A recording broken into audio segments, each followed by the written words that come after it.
noite, que a paz e a graça de Cristo esteja presente em nossos corações, amém?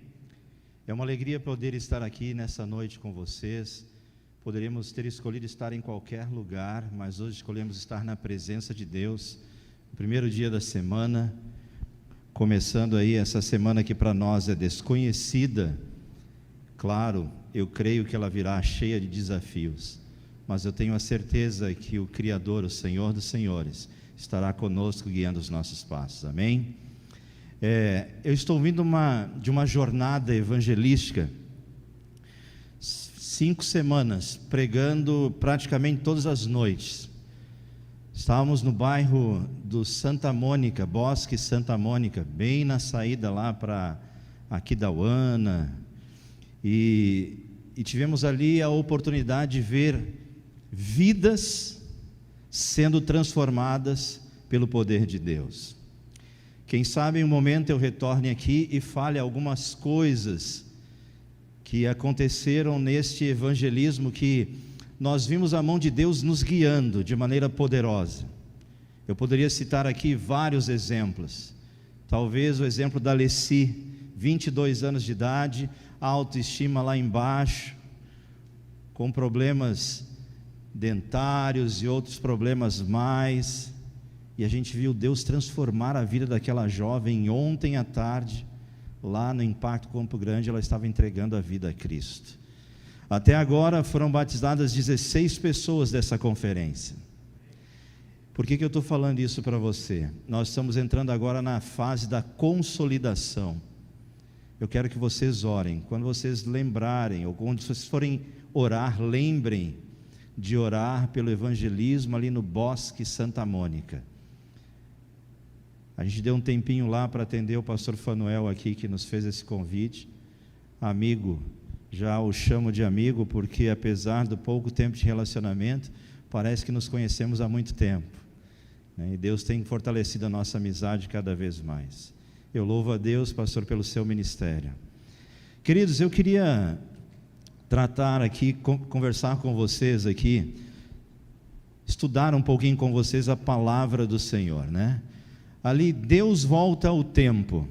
A gente costuma dizer que tempo não volta atrás, não é verdade? E em algumas conversas saudosas, às vezes quando a família se reúne, relembramos fatos que aconteceram no passado e contamos com alegria, e às vezes pensamos assim: como seria bom se esse tempo voltasse atrás. Mas eu nessa noite quero conversar com você e abrir a palavra para mostrar que Deus, Ele pode voltar o tempo para que a gente possa fazer as escolhas corretas, amém? E isso me lembra muito de história de pescador. Não sei se está funcionando aí. Já acionei, opa, já foi. História de pescador. Abra sua Bíblia em Lucas, capítulo 5. Lucas, capítulo 5.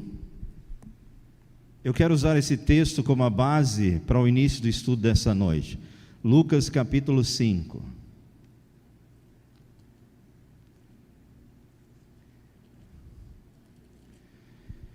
Eu sou natural de Porto Alegre, Rio Grande do Sul, sou gaúcho de nascença, baiano por adoção, porque com a família mudamos para a Bahia, para Salvador aos 13 anos de idade. Eu tinha 13 anos de idade, meu pai foi montar um negócio em Salvador.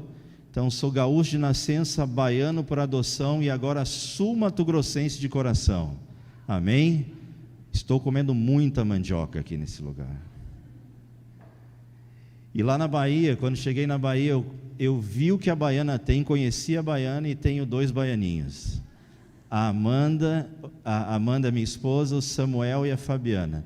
Não puderam estar aqui comigo, estão recebendo alguns amigos em casa e precisaram ficar em casa, né? Mas por que eu estou falando um pouquinho da minha origem?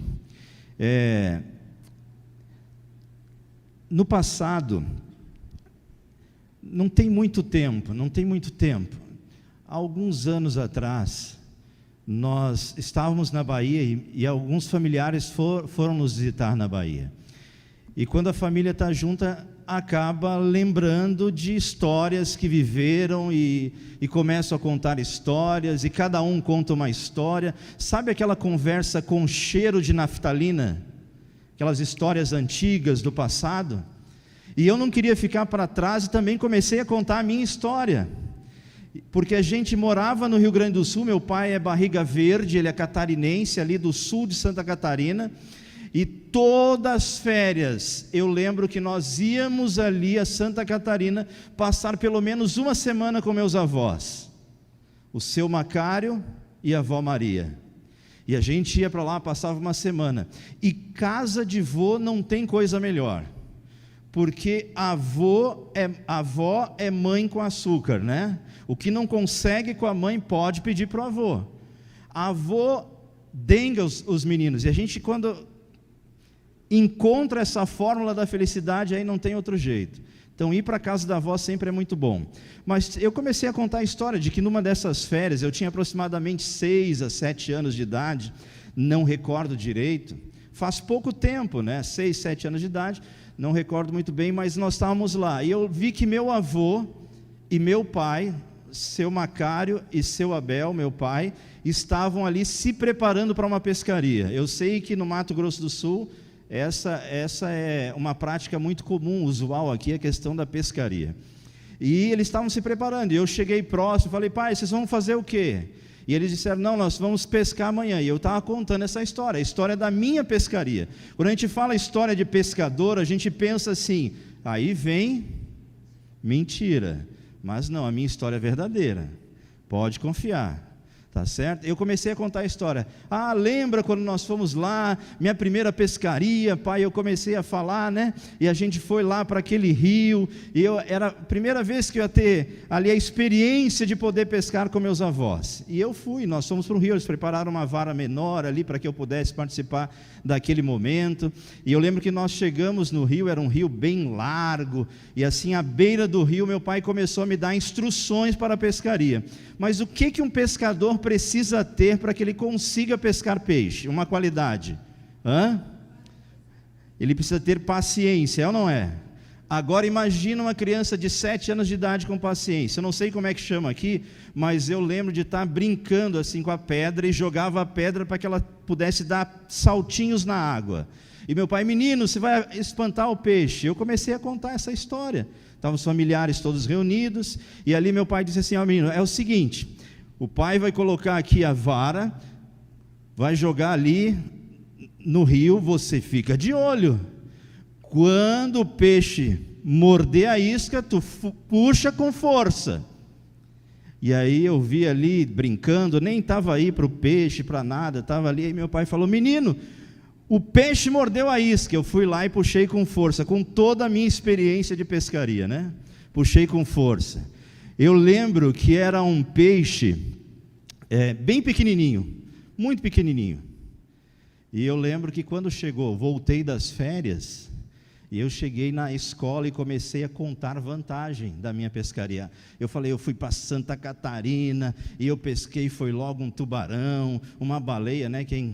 História de pescador. E eu comecei a contar e falei, me gabando para os familiares assim, olha, eu já comecei minha pescaria, foi cedo, pegando peixe 6, 7 anos de idade, já estava lá pescando, e me gabando disso, e meu pai rindo de mim, mas ele ria com muita força, e eu achei estranho, e falei assim, pai, por que tu está rindo de mim, a minha história de pescaria? E ele falou assim, eu não quero atrapalhar a sua história, mas quem colocou o peixe na vara fui eu. Faço terapia até hoje. Mas a história de pescador que eu quero contar para você não é uma história de uma criança de 7 anos. É uma história que está aqui na Bíblia. E eu queria que você pensasse nos detalhes, porque na verdade aqui, o que se apresenta para nós é os detalhes do encontro do apóstolo, o discípulo Pedro, né, com Jesus. E aqui diz assim, verso 1 em diante. Aconteceu que ao apertá-lo a multidão para ouvir a palavra de Deus, estava ele junto ao lago de Genezaré, e viu 2 barcos junto à praia do lago, mas os pescadores, havendo desembarcado, lavavam as redes. Entrando em um dos barcos, que era o de Simão, pediu-lhe que o afastasse um pouco da praia, e assentando-se ensinava do barco as multidões. Quando acabou de falar, disse a Simão: faze-te ao largo e lançai as vossas redes para pescar. Respondeu-lhe Simão: mestre, havendo trabalhado toda a noite, nada apanhamos, mas sob a tua palavra lançarei as redes. Isto fazendo, apanharam grande quantidade de peixes e rompia-se-lhes as redes. Então fizeram sinais aos companheiros do outro barco para que fossem ajudá-los. E foram e encheram ambos os barcos, a ponto de quase irem a pique. Vendo isso, Simão Pedro prostrou-se aos pés de Jesus, dizendo: Senhor, retira-te de mim, porque sou pecador. Pois à vista da pesca que fizeram, a admiração se apoderou dele e de todos os seus companheiros, bem como de Tiago e João, filhos de Zebedeu, que eram seus sócios. Disse Jesus a Simão: não temas, doravante será pescador de homens. E arrastando eles os barcos sobre a praia, deixando tudo, os seguiram. É uma história recheada de detalhes, mas os detalhes apresentados aqui, eles contam a história não apenas de uma pescaria, mas de um encontro de alguém com Cristo. E eu queria que você focasse nisso. Eu sei que você tem uma história também do seu encontro com Jesus, mas aqui é a história do encontro de Pedro com Jesus. E alguns detalhes aqui importantes. Eu não tenho muito tempo para abordar esses detalhes, por isso eu vou direto ao ponto. Olha, Pedro estava ali, pescando, no mar da Galileia, no lago Tiberíades. Dependendo da posição geográfica, ele levava um nome diferente, mas era o mesmo lago. E quando Jesus chega, a multidão chega para ele para ouvir. Eu fico, muitas vezes, estudando a palavra, aliás, todas as vezes estudando a palavra, eu fico surpreso quando eu chego no Evangelho e vejo, não sei se posso dizer a expertise, mas a inteligência, como Jesus tratava, para pregar para pessoas. Eu estou falando aqui, não sei, para um grupo de 50 pessoas, talvez um pouco mais ou um pouco menos, num ambiente amplo. Estou sendo auxiliado por tecnologia, pelo microfone, por caixa de som, para me fazer entendido a vocês. Mas onde Jesus ia, a multidão o seguia. E você parou para pensar como que Jesus fazia para que a palavra ou a pregação, a mensagem dele chegasse às pessoas? Você vai ver sempre Cristo à beira do mar ou ao pé do morro. Por que isso? Porque o vento que descia do morro levava a palavra, o vento que vinha da praia levava a palavra. É interessante. Mas os detalhes do encontro de Jesus com Pedro. Pedro havia trabalhado a noite inteira, ele era pescador, a sua profissão era essa, ele era pescador. E de repente chega Jesus pela manhã, eles já estavam voltando da pescaria. E Jesus, que era considerado até então um pregador itinerante, um mestre, alguém que falava das coisas do reino de Deus, mas aparentemente não tinha nenhum entendimento ou com respeito à pescaria. E enquanto estavam ali Pedro e seus amigos arrumando, organizando as coisas, Jesus falou assim: volta para o lago e joga a rede. Pedro questiona, e você vai perceber que é da natureza dele isso, né?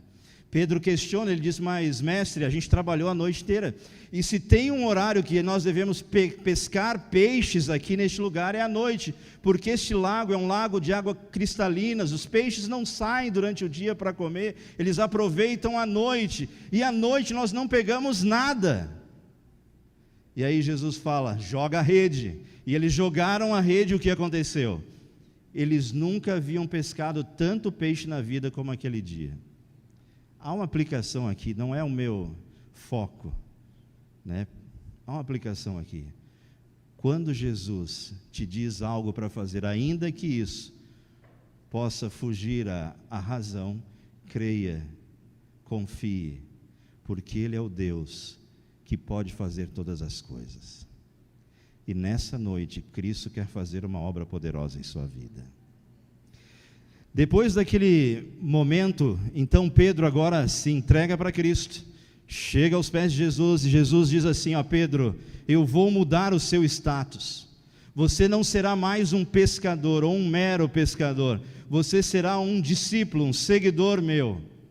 Pedro agora teria o seu status mudado. Eu imagino que na cabeça de Pedro ele pensou assim: hoje eu sou um discípulo, um seguidor de Jesus, ele é o mestre, certamente ali na frente quem será o mestre? Eu. E ele seguiu, ele largou tudo e seguiu a Jesus. Jesus mudou o status de Pedro. Falando de status, eu lembro de uma definição moderna de status que eu recebi, né? Uma definição moderna de status.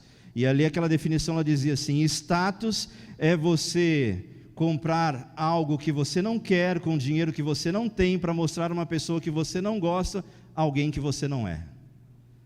O que é a definição moderna de status? Comprar algo que você não quer com dinheiro que você não tem para mostrar a uma pessoa que você não gosta, uma pessoa que você não é.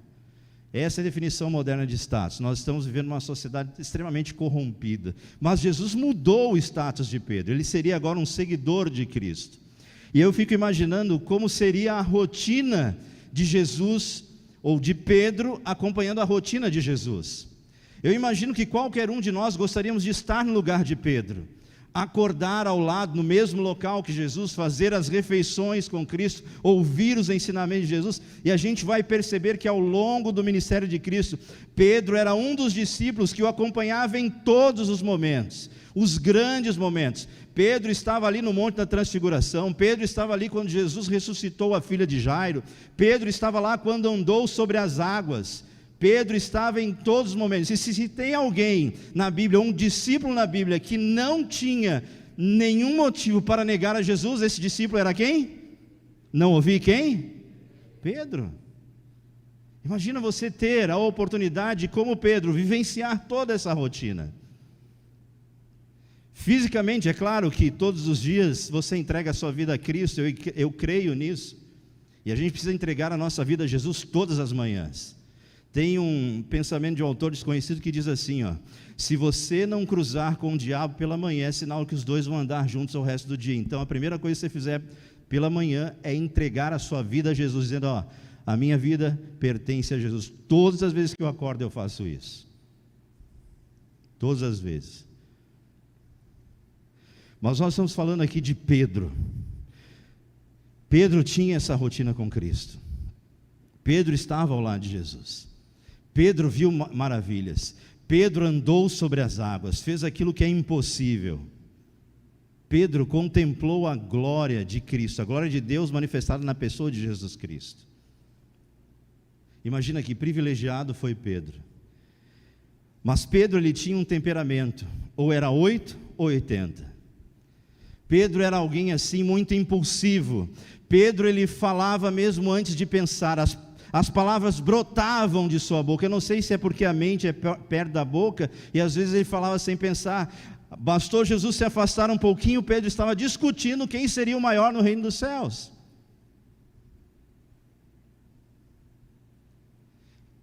Eu sei que talvez aqui nesse auditório, nessa igreja, existam pessoas que têm um temperamento parecido com o de Pedro. E Jesus conhecia esse temperamento. Jesus prepara agora uma ceia, e na ceia ali, abra sua Bíblia em Lucas capítulo 22.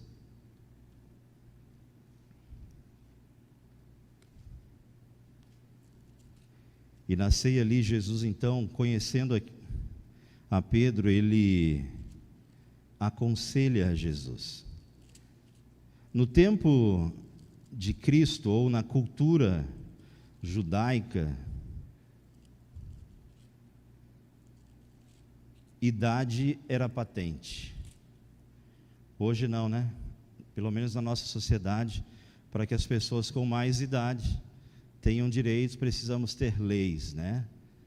Mas havia um respeito. Pedro era o discípulo de mais idade, ele tinha esse respeito dos demais. E Jesus sabia da liderança que Pedro exercia sobre eles. Então Jesus, no capítulo 22, o verso 31 a 34, ele advertiu a Pedro. Ele advertiu a Pedro.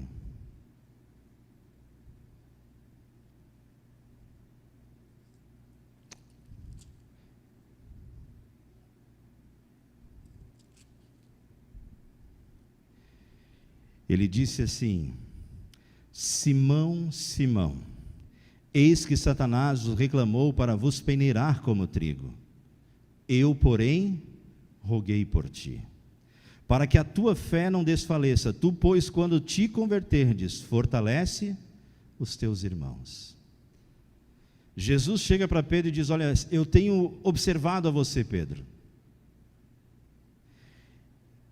e Satanás tem trabalhado para destruir você. Você é líder, Pedro, mas eu tenho intercedido, tenho orado por ti, Pedro. E aí Jesus diz assim: ó, Pedro, quando tu te converterdes, fortalece os teus irmãos. Como é possível Pedro se converter há 3 anos ali ao lado de Jesus, mas Pedro não estava convertido? Mas Pedro, no verso 33 diz: ele porém respondeu: Senhor, estou pronto a ir contigo tanto para a prisão quanto para a morte.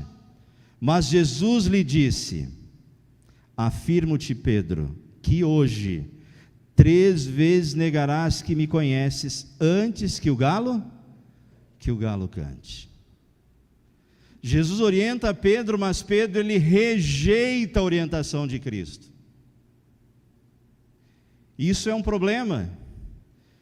Todas as vezes que recebemos a orientação de Cristo, ou através de alguém usado por Ele, ou através da sua santa palavra, eu digo uma coisa para você, ainda que isso pareça algo que não seja muito racional, siga, porque se Jesus orientar você à luz da palavra, firmado naquilo que está na palavra, siga, porque eu não conheço ninguém que tenha se dado mal seguindo a orientação de Cristo. E quando eu falo se dar mal, não tem a ver com ganhar coisas que este mundo tem a oferecer, mas coisas que não perecem e que têm valores eternos. Pedro rejeita, mas Jesus diz: olha, Pedro, sabe o que vai acontecer na sua vida? Você vai me negar. Pedro disse: não, de jeito nenhum. E aí acontece um episódio com Pedro. Jesus saiu ali da ceia, foram orar, os discípulos não oram, ele chama a atenção: vocês não podem meditar comigo nem por um tempo. E aí Jesus sai, há a traição de Judas, os soldados chegam para prender Jesus. Pedro tira a sua espada e corta a orelha de Malco. Eu imagino que quando Pedro cortou a orelha de Malco, olhou para Jesus e falou assim: está vendo, Jesus, estou contigo e não abro aqui, estou aqui do teu lado. Jesus repreende a Pedro, faz a primeira cirurgia plástica que este planeta viu, perfeita, sem cicatriz nenhuma, porque Ele é o Senhor dos senhores. Pedro fica constrangido com a ação de Jesus. Jesus é levado preso. E diz a palavra ainda em Lucas 22, 54 a 62...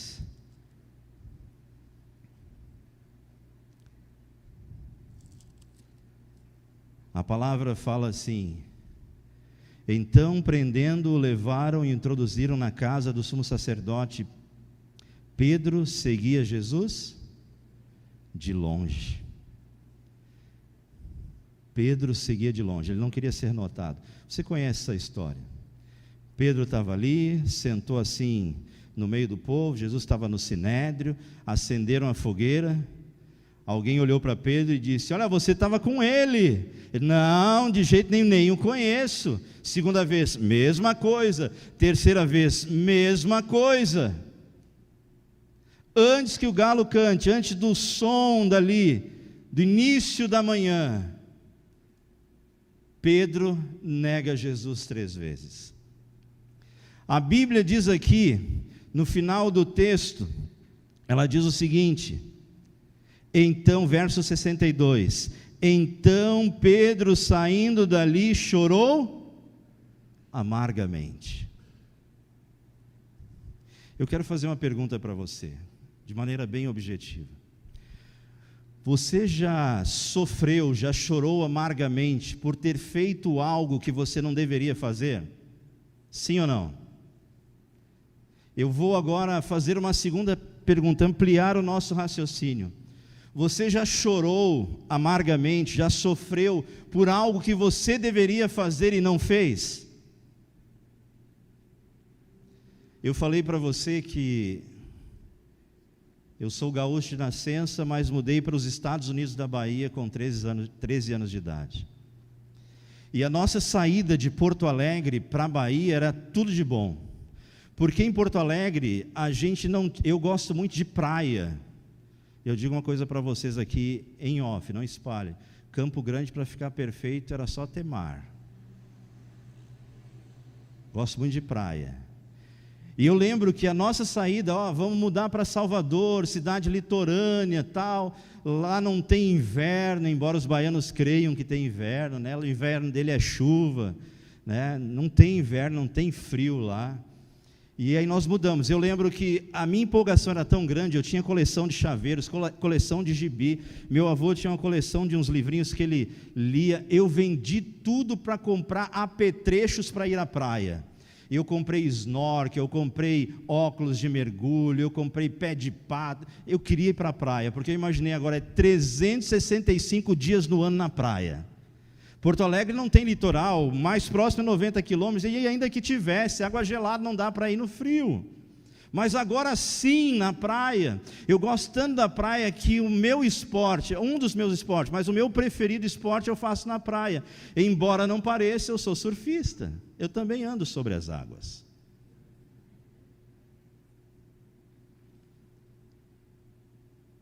E eu lembro que Salvador traz para mim muitas boas lembranças, mas ele traz uma lembrança assim que me trouxe muita dor ao coração. Sabe quando você pensa assim, as coisas ruins, elas acontecem na casa do vizinho e nunca com você?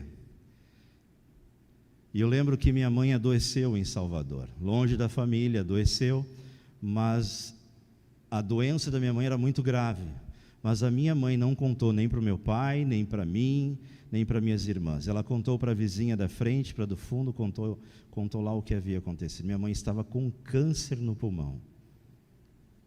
E ela tinha adquirido esse câncer por conta de uma vida fumando. E era eu, o filho mais velho, que saía com ela para o médico. Mas sabe, está fazendo trâmite, daqui a pouco está boa. Era isso que estava. A gente não sabia a gravidade do problema. E a gente estava ali. Eu lembro que uma noite, a minha mãe, ela sentava naquelas cadeiras de alumínio de praia, no meio da sala, e a gente tinha um jeito muito ímpar de trocar carinho. Eu deitava aos pés dela e ela com os pés massageava as minhas costas. Ali eu ficava feliz da vida, ficava o tempo todo se quisesse ali. Era um jeito que nós tínhamos, singular, meu e dela, de trocar carinhos. Mas eu tinha aproximadamente 16 anos, e quando eu tinha 16 anos, eu ainda brincava na rua, não é hoje, menino de 16 anos quer saber de outra coisa, né? Mas aí chegaram os colegas e falaram assim, Fabiano, vamos brincar e tal, isso. Eu voltei para o interior da casa e falei, mãe, deixa eu brincar na rua. Meu pai estava trabalhando, ele trabalhava até tarde, minhas irmãs, a Fernanda e a Flávia, isso, eu sou Fabiano, Fernanda e Flávia. É aquele tempo que escolhia uma letra do alfabeto e dava o nome para os filhos tudo, né? É desse jeito. Elas estavam dormindo, e aí eu falei assim, mãe, deixa eu ir. Ela estava enferma, eu não sabia da complicação. E ela disse assim, filho, você vai me deixar aqui sozinho? Ai, mãe, deixa eu brincar, que isso? Sabe quando o filho vence os pais pelo cansaço? Assim eu fiz com minha mãe aí, ela deixou eu ir para a rua, eu fui para a rua, brinquei, meu pai chegou mais tarde, chamou, eu vim para casa. Nós morávamos numa casa de 4 quartos, uma casa grande, mas a gente tinha o hábito, os irmãos, a gente empurrava as camas pelo corredor e juntava, amontoava num quarto só, né? E ali a gangue estava formada. O chefe da máfia sempre era eu, mais velho, e a gente ficava lá, num único quarto. Por que eu estou falando isso para você? Porque naquela madrugada, quando amanheceu, no outro dia, bem cedinho, minha mãe entrou no quarto. Ela foi até o quarto da Flávia, falou até a cama da Flávia, falou com ela, depois foi até a cama da Fernanda, falou com ela, e veio até a minha cama e disse assim, filho, a mãe vai ter que internar para fazer uns exames, cuida das suas irmãs. Eu não queria que ela saísse, eu falei, não mãe, de jeito nenhum, não pode, não deixa isso, não pode isso, eu vou ficar aqui sozinho. Não, fiz chantagem e tal, e ela, não, mas a mãe precisa ir. E aí eu falei para ela assim, mãe, eu deixo a senhora aí, se a senhora me deixar visitar a senhora amanhã. Ela disse, não, tudo bem. E aí aquele dia foi o dia mais longo da minha vida. Chegou outro dia, eu arrumei toda a mesa, meu pai tomou o café da manhã, eu falei, pai, vamos que está na hora de visitar a mãe. A gente cortou quase que Salvador inteira, saímos ali do bairro do aeroporto até o centro de Salvador. E a gente, quando chegou lá, eu fiquei assim, pai, qual é o andar, qual é o quarto, aquela coisa toda. Eu queria fazer uma surpresa para ela, e quando eu corri naquele corredor para alcançar a porta do leito que ela estava, e quando eu olhei para dentro do quarto não tinha ninguém, eu falei, pai, você brincando comigo, né? Não está aqui. Não, filho, ela está aqui, é nesse lugar aqui que ela está. Então nós saímos, fomos ao posto de enfermagem para perguntar para ela, para a enfermeira, onde é que estava a minha mãe. Eu lembro que a enfermeira naquele tempo não tinha nada digitalizado, ou muito pouca coisa digitalizada, eram os livros. Ela abriu o livro ali, começou a procurar o nome da dona Suzana ali, procurou o nome. Quando ela chegou no nome da minha mãe, eu senti que a expressão daquela enfermeira mudou. Eu percebi que algo de ruim havia acontecido. E aquela mulher, então, ela dá a notícia mais triste que eu recebi na minha vida: que minha mãe havia falecido naquela manhã. Não havia telefone celular. O hospital tentou entrar em contato conosco, mas nós estávamos no trajeto indo para o hospital. Eu desci as escadarias do hospital, meu pai ficou ali conversando com ela, eu desci as escadarias do hospital chorando. E sabe o que vinha na minha mente? Era aquele dia que eu estava com a minha mãe, ela disse assim, vai me deixar aqui sozinha, você vai me deixar aqui sozinha, E eu comecei a pensar naquele momento que eu fui para a rua e não preferi ficar com ela, eu falei assim, Senhor, eu gostaria muito de ter mais esse momento com a minha mãe. Eu chorei amargamente por não ter feito algo que eu deveria fazer, por não ter valorizado aquilo que eu gostaria de fazer. Claro, pastor, mas você está se cobrando muito. Não, mas era o meu desejo. Era o meu desejo. O mundo parecia que tinha acabado.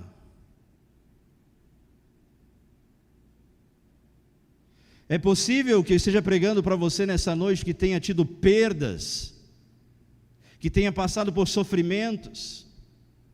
Sabe quando você tem um nó na garganta, que as coisas embolam aqui de um jeito que você não consegue entender o fato, o que está acontecendo? Eu estava vivendo aquilo, queria dormir, pensando que era um sonho, um pesadelo, mas eu chorei, foi o dia mais triste da minha vida. E eu perguntava, Senhor, se eu tivesse mais uma oportunidade, eu não teria feito desse jeito. E eu queria concluir com você, abrindo a Bíblia em João. João capítulo 21.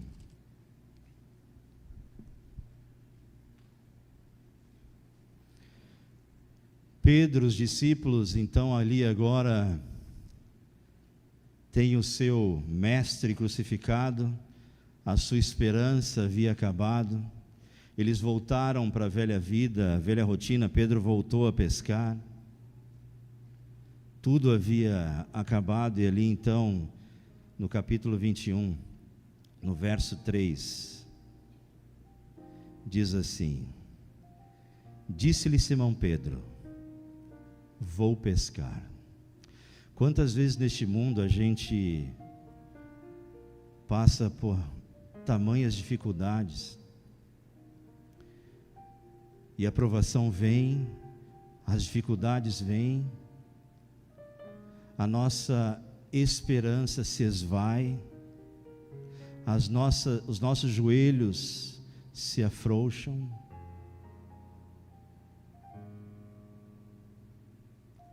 Pedro voltou para a velha vida. Jesus já não estava mais, havia sido crucificado.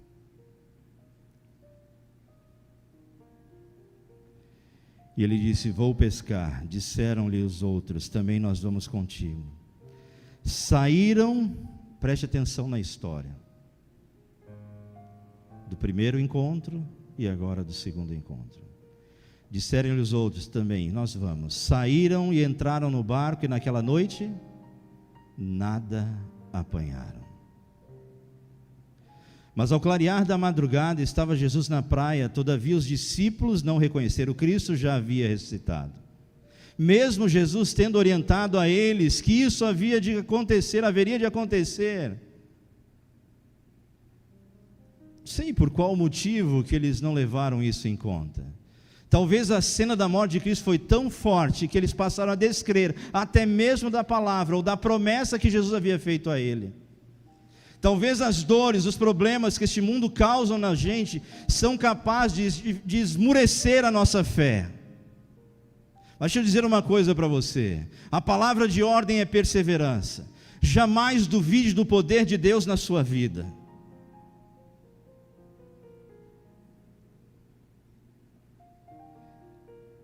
A única coisa que me trouxe conforto naquele dia foi essa palavra. E quando eu estava lendo ali, diz aqui: mas ao clarear da madrugada, estava Jesus na praia, todavia os discípulos não reconheceram que era ele. Perguntou-lhe Jesus: filhos, tende aí alguma coisa a comer? Responderam-lhe: não. Então lhes disse: lançai a rede à direita do barco e achareis. E assim fizeram, e já não podiam puxar a rede, tão grande era a quantidade de peixes. A história voltou a acontecer. Sabe o que eu aprendo aqui? Sabe o que eu aprendi aqui naquele dia que eu estava nas escadarias gélidas daquele hospital? Não tinha conforto de ninguém, nem meu pai sabia onde eu estava. Eu estava com a palavra de Deus na mão, e eu abri nesse verso, e Jesus falou para mim assim: está vendo aí, Fabiano? Não acabou. A história vai voltar a se repetir, porque Deus, Ele tem poder para voltar a história, para que você faça a escolha correta. E eu olhei para aquela mensagem e disse assim: Senhor, aqui nessa escadaria, eu quero entregar minha vida a Ti. Eu frequentava a igreja, mas não estava firme na fé. Mas naquele dia eu falei: Senhor, eu quero entregar minha vida a Ti. E não é apenas entregar, eu quero trabalhar na Sua obra, Senhor. Porque Jesus disse que quando Ele voltasse com poder e grande glória, Ele restituiria a minha família, a minha mãe e o meu pai, que faleceu agora no mês de fevereiro. Porque nem a morte pode apagar a esperança de Deus no meu coração. Daquele dia em diante eu falei: eu serei um pregador do Evangelho, para apressar a volta de Cristo, porque eu estou com saudade dos meus pais, e Deus pode voltar a história para você também. Talvez você tenha feito escolhas equivocadas, escolhas erradas, mas o Senhor é o Deus da segunda chance. E nessa noite eu queria orar por pessoas que reconhecem a sua fragilidade, que mesmo diante dos problemas, das dificuldades, das circunstâncias da vida, talvez a sua fé esmoreça em determinados momentos.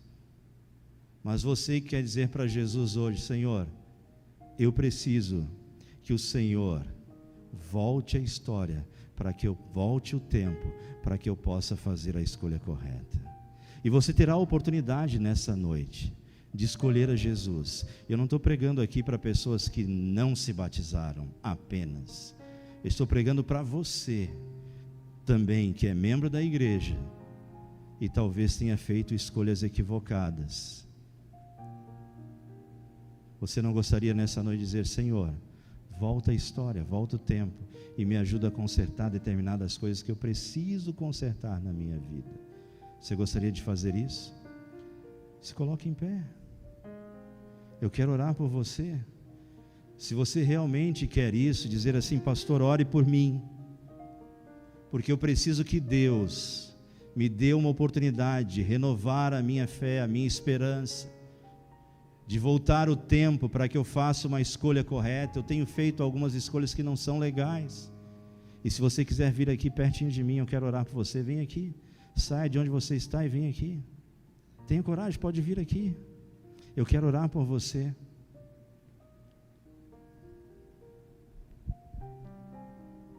Deus tem poder para mudar a sua história. Deus tem poder, e Ele há de mudar a sua história.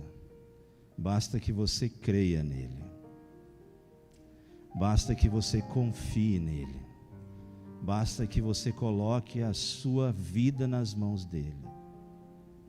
Deus tem poder para isso. Eu quero ter a minha vida restaurada, transformada pelo poder de Deus. Eu estou aqui junto com vocês, porque em alguns momentos da minha vida eu também faço escolhas equivocadas. E nessa noite, junto com vocês, eu quero colocar a minha vida nas mãos dele. Coloca a sua mão sobre o coração e vamos orar a Deus. Magnífico Senhor e excelso Pai, nós louvamos o teu nome, Senhor, porque tua graça nos alcança. Nós louvamos o teu nome, Senhor, porque teu amor e a tua misericórdia se renovam em nossa vida todos os dias.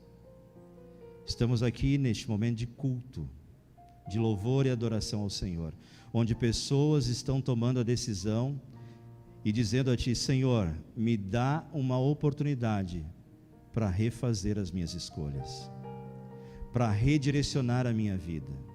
Muitos vieram aqui à frente, diante do teu altar, como um sinal de entrega.